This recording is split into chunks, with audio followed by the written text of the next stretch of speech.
अब मैं भक्ति के साधन विस्तार से कहता हूँ। यह सुगम मार्ग है जिससे जीव मुझे को सहज ही पाते हैं। पहले तो ब्राह्मणों के चरणों में अत्यंत प्रीति हो और वेद की रीति के अनुसार अपने अपने कर्मों में लगा रहे। इसका फल फिर विषयों से वैराग्य होगा।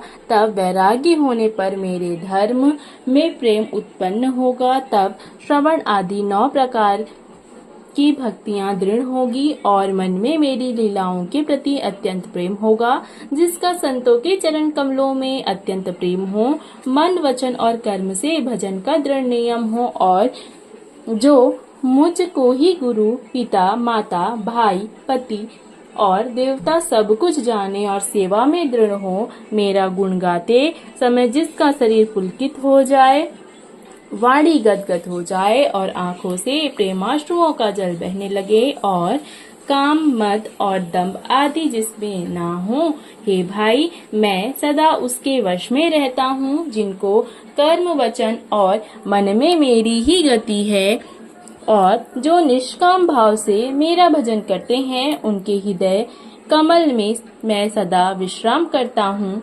इन भक्ति योग को सुनकर लक्ष्मण जी ने अत्यंत सुख पाया और उन्होंने प्रभु श्री राम के चरणों में सिर झुकाया। इस प्रकार वैराग्य ज्ञान गुण और नीति कहते हुए कुछ दिन बीत गए। शूर्पणखा नामक रावण की एक बहन थी जो नागिन के समान भयानक व दुष्ट हृदय की थी। एक बार पंचवटी में वह गई और दोनों राजकुमारों को देख विकल अर्थात काम से पीड़ित हो गई। काकभूषुंडी जी कहते हैं, हे गरुण जी, शूर्पणखा जैसी राक्षसी धर्म ज्ञान शून्य कामांत स्त्री मनोहर पुरुष को देखकर चाहे वह भाई पिता पुत्र ही हो विकल हो जाते हैं और मन को नहीं रोक सकते। जैसे सूर्यकांतमणि सूर्य को देखकर द्रवित हो जाती है, ज्वाला से पिघल जाती है, वह सुंदर रूप धरकर प्रभु के पास जाकर और बहुत प्रकार का वचन बोली, न तो तुम्हारे समान कोई पुरुष है, न मेरे समान स्त्री। विधाता ने यह संयोग अर्थात जोड़ा बहुत विचार कर रचा है। मेरे योग्य पुरुष अर्थात वर जगत भर में नहीं है। मैंने तीनों लोकों की खोज देखा, इसी से मैं अब तक कुमारी अर्थात अविवाहित रही। अब तुमको देखकर कुछ मन माना अर्थात चित ठहरा है। सीता जी की ओर देखकर प्रभु श्री राम जी ने यह बात कही कि मेरा छोटा भाई कुमार है। तब वह लक्ष्मण जी के पास गई। लक्ष्मण जी उसे शत्रु की बहन समझकर और प्रभु की ओर देखकर कोमल वाणी से बोले, हे सुंदरी सुन, मैं तो उनका दास हूँ, मैं पराधीन हूँ, अतः तुम्हें सुभिता अर्थात सुखना होगा। प्रभु समर्थ हैं, कौशलपुर के राजा हैं, वे जो कुछ करे उन्हें सब फपता है। सेवक सुख चाहे, भिखारी सम्मान चाहे, व्यसनी अर्थात जिसे जुए शराब आदि का व्यसन हो, धन और व्यभिचारी शुभ गति चाहे, लोभी यश चाहे और अभिमानी चारों फल अर्थात अर्थ धर्म काम मोक्ष चाहे, तो ये सब प्राणी आकाश को दूकर अर्थात दूत लेना चाहते हैं, अर्थात असंभव बात को संभव करना चाहते हैं। वह लौटकर फिर श्री राम जी के पास आई। प्रभु ने उसे फिर लक्ष्मण जी के पास भेज दिया। लक्ष्मण ने कहा, तुम्हें वही बरेगा जो लज्जा को तुम छोड़कर अर्थात प्रतिज्ञा करके त्याग देगा, अर्थात जो निपट निर्लज होगा।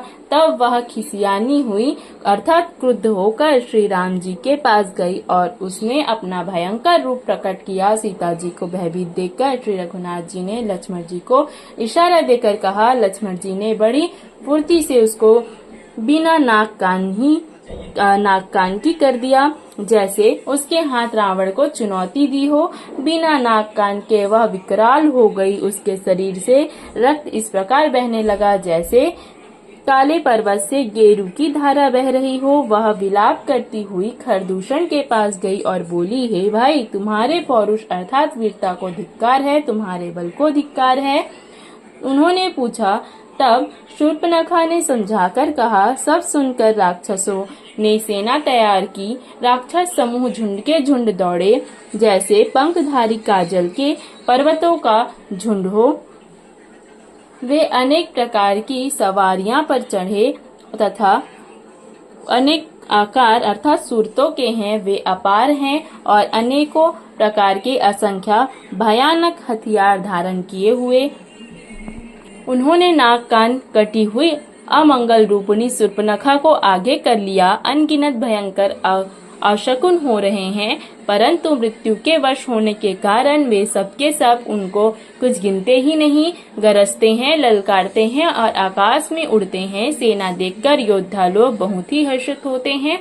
कोई कहता है कि दोनों भाइयों को जीता ही पकड़ लो, पकड़कर मार डालो और स्त्री को छीन लो। आकाश मंडल धूल से भर गया। तब श्री राम जी ने लक्ष्मण जी को बुलाकर उनसे कहा, राक्षसों की भयानक सेना आ गई है। जानकी जी को लेकर तुम पर्वत की कंदरा में चले जाओ। सावधान रहना। प्रभु श्री रामचंद्र जी के वचन सुनकर लक्ष्मण जी हाथ में धनुष बाण लिए श्री सीता जी सहित चले। शत्रुओं की सेना चली आई। यह देखकर श्री राम जी ने हंसकर कठिन धनुष को चढ़ाया। कठिन धनुष चढ़ाकर सिर पर जटा का जूड़ा बांधते हुए प्रभु कैसे सुशोभित हो रहे हैं, जैसे मरकतमणि अर्थात पन्ने के पर्वत पर करोड़ों बिजलियों से दो सांप लड़ रहे हों।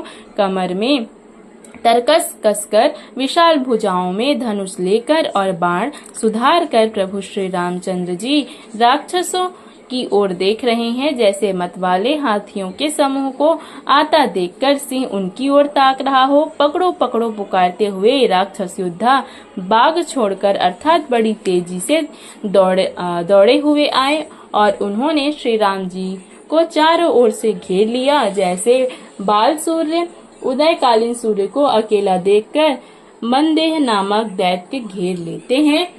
सौंदर्य माधुर्य निधि प्रभु श्री राम जी को देखकर राक्षसों की सेना थकित रह गई।